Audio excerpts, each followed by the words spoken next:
তো আমাদের কাছে এক কাস্টমারের ফোন আসছে, যেটা হচ্ছে গিয়ে তোমার ফেক চার্জ দেখাইতেছে বাট জমতেছে না। ওইখানে ডিসপ্লেতে শো করতেছে যে হচ্ছে, বাট ওই যে যতটুকু ছিল অতটুকুর মধ্যে সীমাবদ্ধ। এটা যে জমতেছে না, এটাকে আমরা বলে থাকি ফেক চার্জিং। স্টুডেন্টের মাধ্যমে কাজটা করাবো, দেখি আমরা সফল হই কিনা, নাকি? আচ্ছা, সর্বপ্রথম হচ্ছে চার্জিংয়ে লাগাও। চার্জ টানতেছে, তাই না? জি। ওইখানে কত টানে দাও তো? 0 0। এখানে 0 0, তাই না? জি। আর এখানে চার্জ টানতেছে। যারা যদি 0 টানে আর এখানে যদি আমি সারা রাত লাগিয়ে রাখি, এটা কি চার্জ হবে? জি না।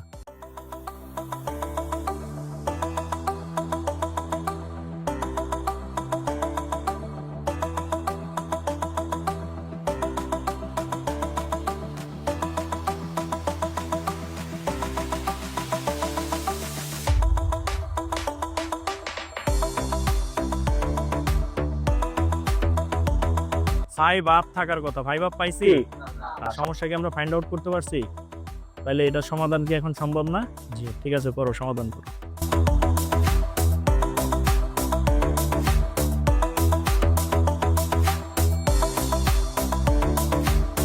1.3 1.4 বন্ধ অবস্থায় টানতেছে, তাহলে ফেক চার্জিং আছে এখনো? না। কত রুপেছে এখন? 49। তাহলে আমাদের 2% বাড়ছে, তাই না? জি। তাহলে সাকসেস হয়েছে? জি। এবার ওর দিকে ধরো, যে কেমন লাগতেছে তোমার, বলো। জি, আলহামদুলিল্লাহ ভালো লাগতেছে। এত কাপ লাগেন? কাপ মানুষজন সামনে ছিল সেই জন্য।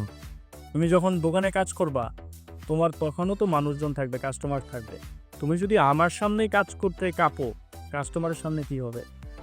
সো তোমার কমফোর্ট হতে হবে এটাতে, তুমি যখন ওস্তাদের সামনে বা আমার সামনে কাজ করতে পারবা, তখন কাস্টমারের সামনে কাজ করতে পারবা। আমাদের প্রতিষ্ঠানে এখন পর্যন্ত 95%ই ছিল নতুন, তারা সর্বোচ্চ সফলতার সাথে কাজ করতেছে, দোকান দিতেছে।